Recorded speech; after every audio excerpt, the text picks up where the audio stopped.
Hello and welcome to the It's Your Effin' Journey podcast. My name is Melissa McQueenie.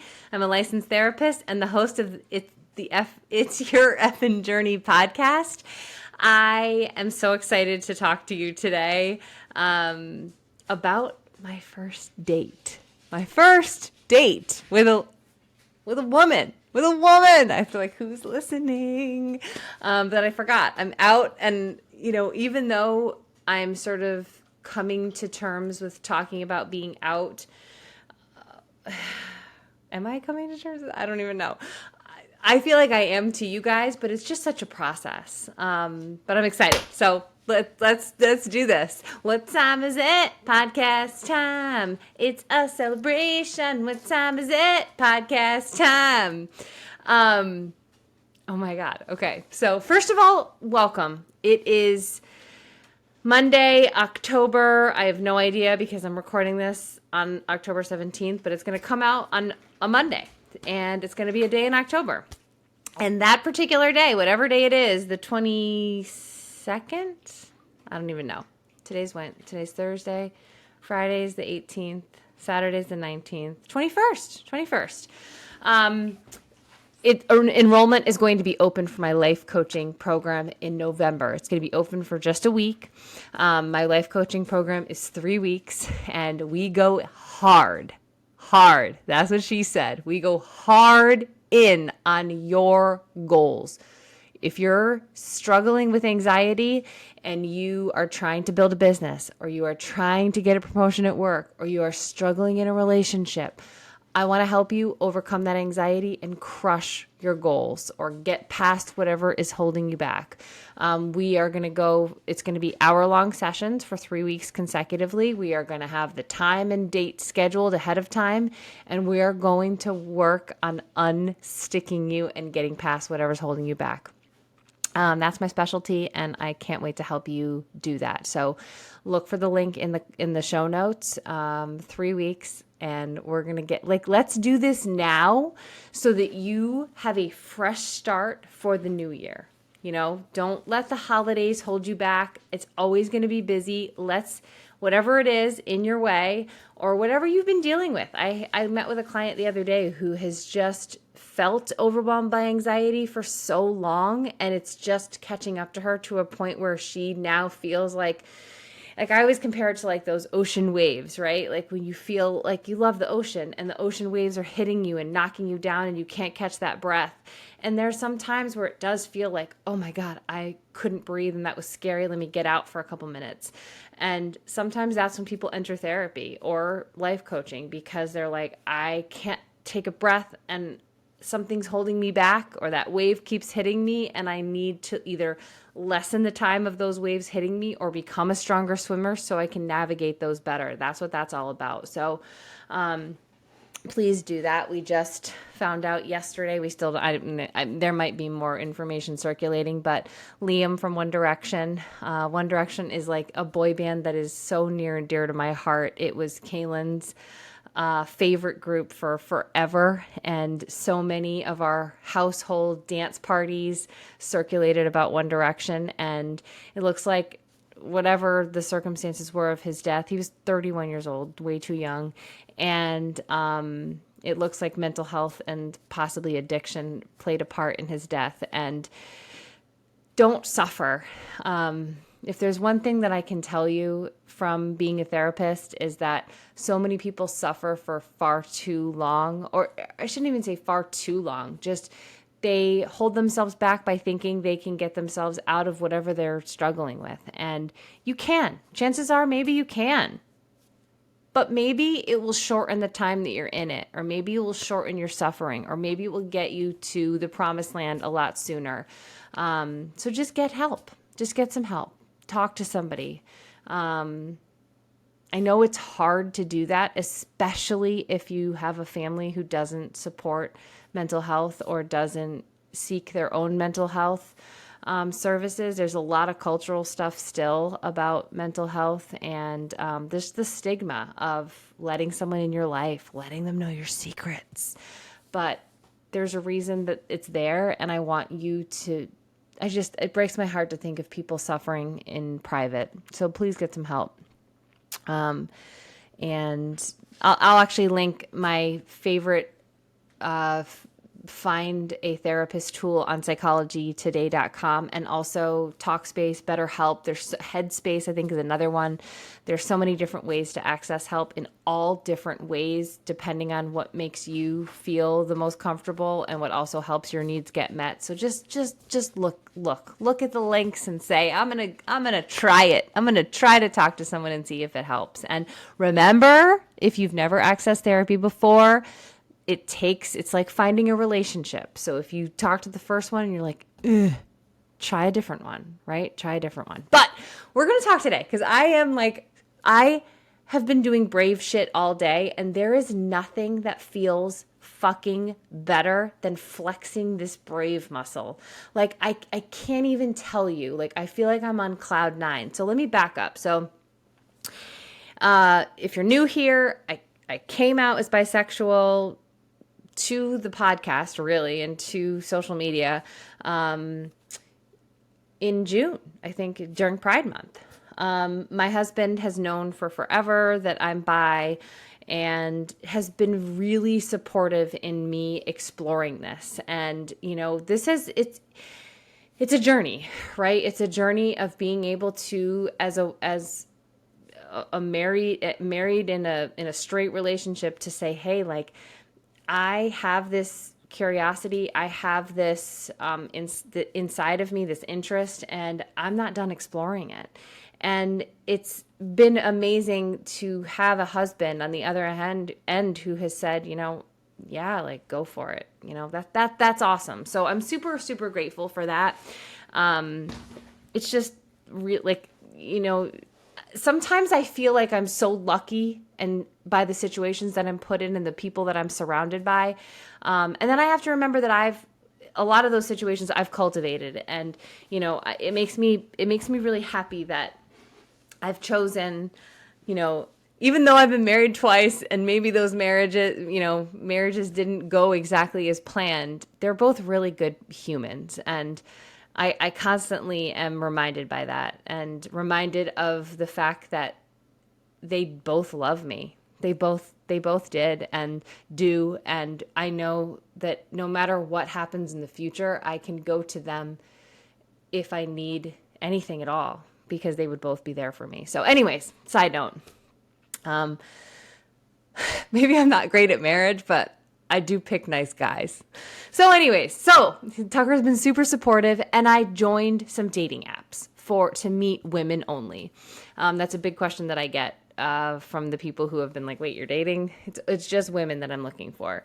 And that's been it's not been great. I think you talk to anybody who's in dating apps, it's, I think a lot of lack of follow through from people. I don't typically love to be inside the app, so I get when other people aren't, but then it makes for you match with someone, you may never talk to them. I had one situation where I was supposed to meet up with someone, and then the day we were supposed to meet, she asked me if she could bring her partner, and that is not what I'm interested in. So I let that go. So then fast forward, I was in the apps the other day, and I made a match with this woman, and we started talking back and forth, and in a way that sort of felt different than other people that I've talked to. And she was like, do you want to go? I don't know how exactly it happened, but we ended up planning a hike. So we only talked a couple times, one day, and then planned a hike for today. She has a flexible schedule. I have a flexible schedule. So I said, I think I can make this work. I said, I can meet you at this hike at 9:30. I have an appointment close by at 11:30. So I had this 2 hour, hour and a half window. And we made the plan. She gave me her number. We talked a little bit yesterday. So we think we officially met. Today's Thursday. We met on Tuesday, talked a little bit yesterday, and then met up today. And that's the one thing I remember my friend Chad, who sort of taught me about online dating back in the day, because I did do a little bit of online dating when I was single in my 20s. but he always swore by, don't talk for a long time, meet up with the person. You want to meet up with the person. You don't want to stay stuck in like talking or texting or whatever. Like meet up with the person so you can tell, like, do you have chemistry? Like, how does it feel to be around the person? So I was like, okay, like we're doing this. So I was just myself. I was myself. I was voice memoing her because that's how I can be myself even more, as quirky. And, you know, if you listen to this podcast, obviously you're here for a reason. Like I say what's on my mind. Shit comes out sometimes. It's, you know, not what I'd want to come out, but it's how I've learned to love myself authentically and to accept myself authentically and to, you know I'm going to say dumb shit sometimes. I know I'm going to do dumb shit sometimes. And I'm still me. So whatever. So I felt really good going in because she seemed to really enjoy the voice memos and like the things that I said. So I was like, all right, well, what do I have to lose? Right. I have not been on a first date. I don't know. Tucker and I, our first date, and it wasn't even like a first date because we already knew each other, but our date was to WWE, you know, way back in the day. But I don't even know. I don't even know like maybe when I was 20 years old, 21. I don't know. Long ass time and never a woman. So this was like really exciting. I was really excited and really nervous, but it was nice having a date. First of all, as a hike, because you don't have to look at each other, right? It's sort of like talking to your kids in the car. Like they're going to divulge all sorts of information. We're in the back seat and you can't see them.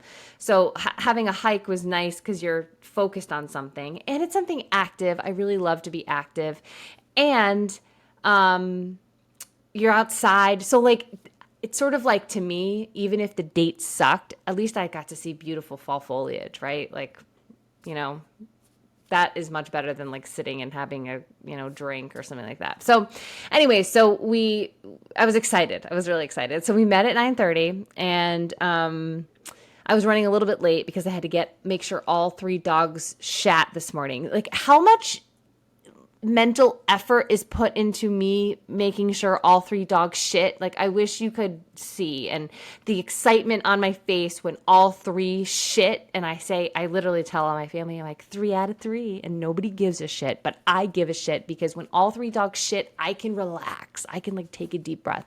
So this morning, the cleaning lady was coming.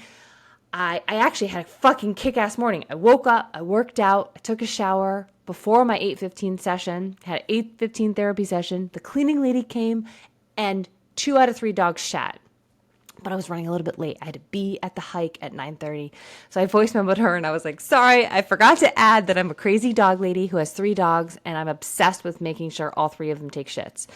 And that's why I'm a little bit late. So I sent her the Waze. I love that you can, like, if you use Waze for directions, you can share your map with the people that you're going to meet. And then they can track you, or they can see what time you're going to be there. They can see that you're actually on the way. I love it. So I sent her the Waze. She sent me her Waze. So we were going to the same location. Okay. I'm driving. My ETA was 9:40. Hers was like 9:35. And so I get to the hike. We're going to Case Mountain in Manchester. I've only been there once.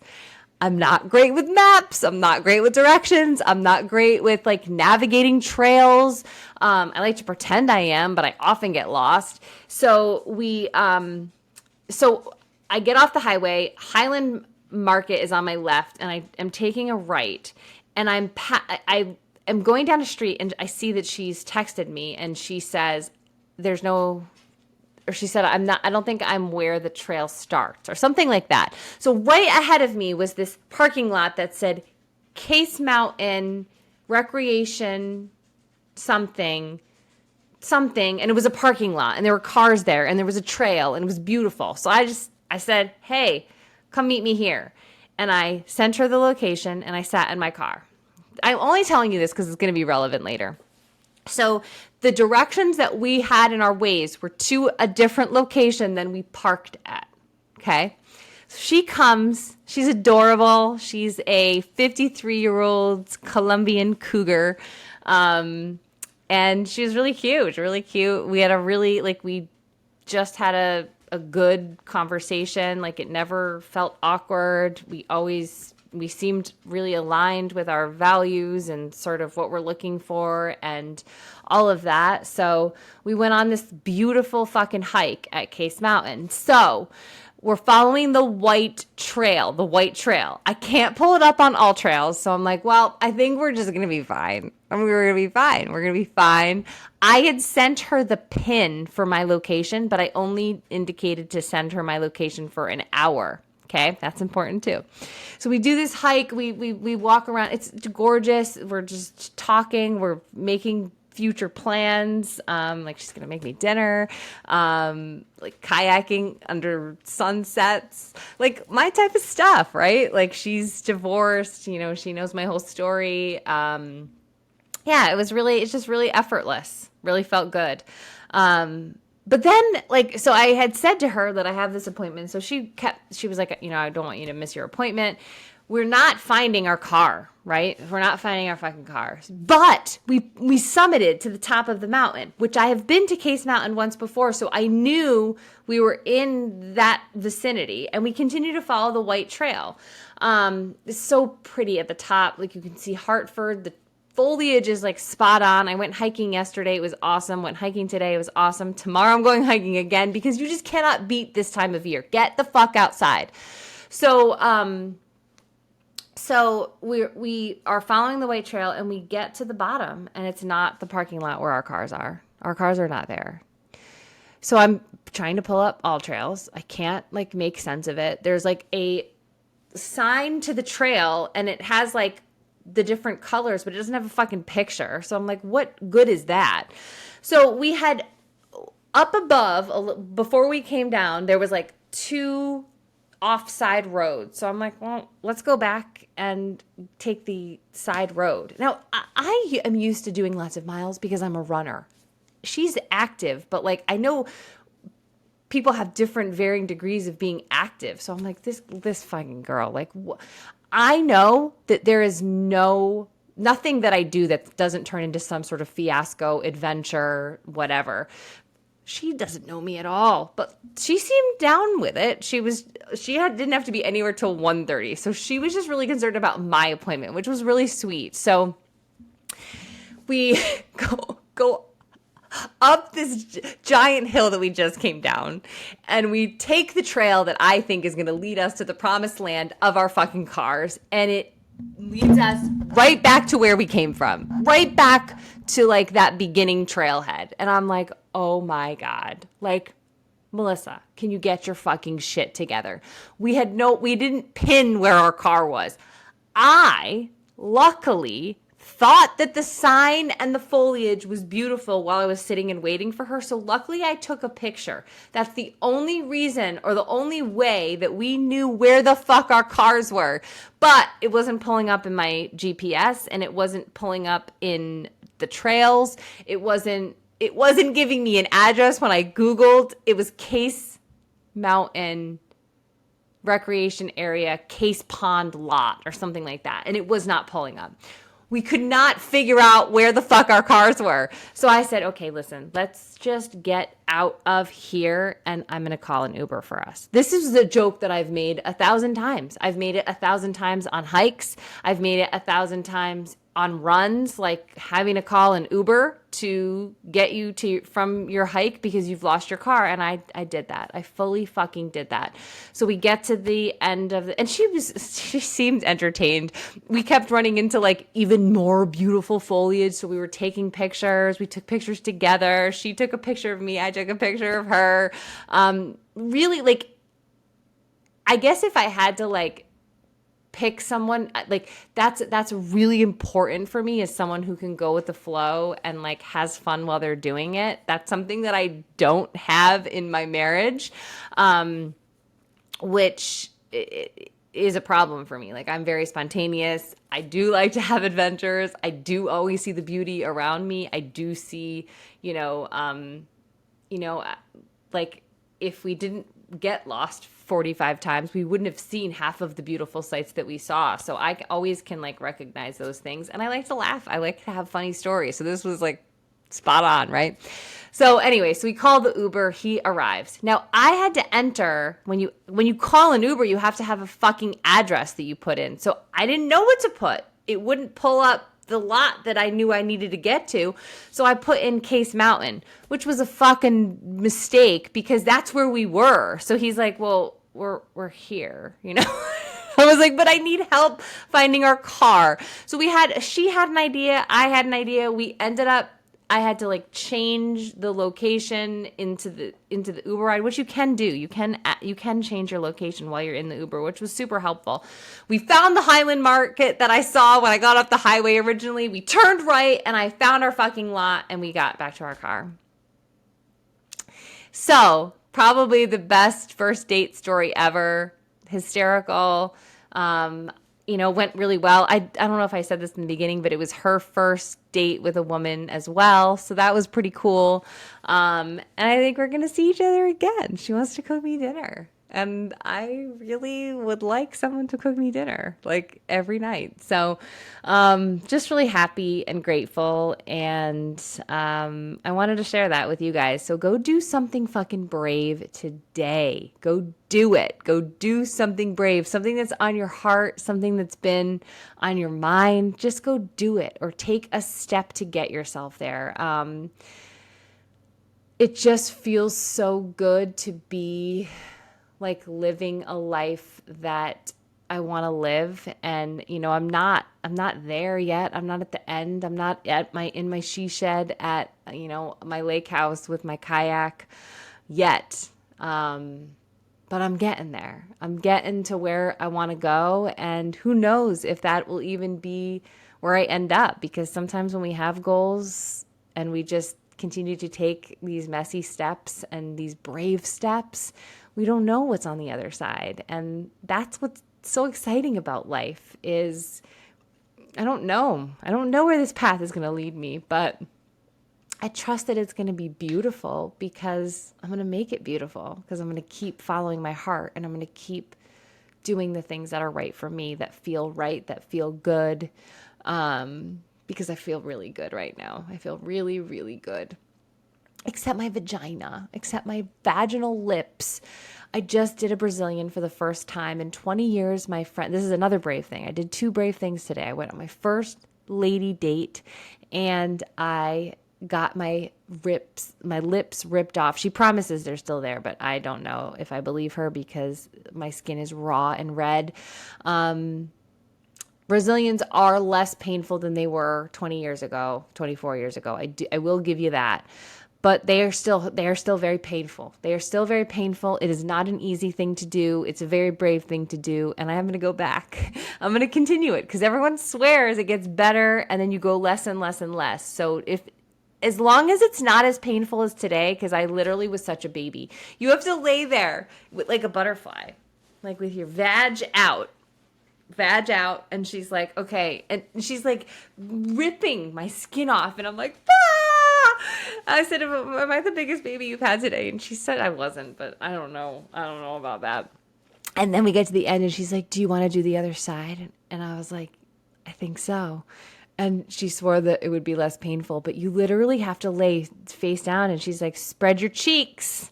So I did it. I spread my cheeks and the butt was way better than the front. I don't know what's going on there. And it hurts to even have clothes on it, to be honest. But 4 weeks I go back for more fucking fun. And hopefully my little lips will be okay. But thank you guys for being here. If this episode spoke to you, screenshot it, share it in your stories, tell me you loved it, shoot me a message. I love to hear that you're vibing here. Because that's what this is for. It's for me. It's for you. It's Tortuga for you. Tortuga for me. Tortuga for everybody. That's what we used to say when we took a cruise to the Caribbean in 2004. None of us are friends anymore, but I still say it. All right. I love you guys. Mwah! Have a good one. Go do something brave right now.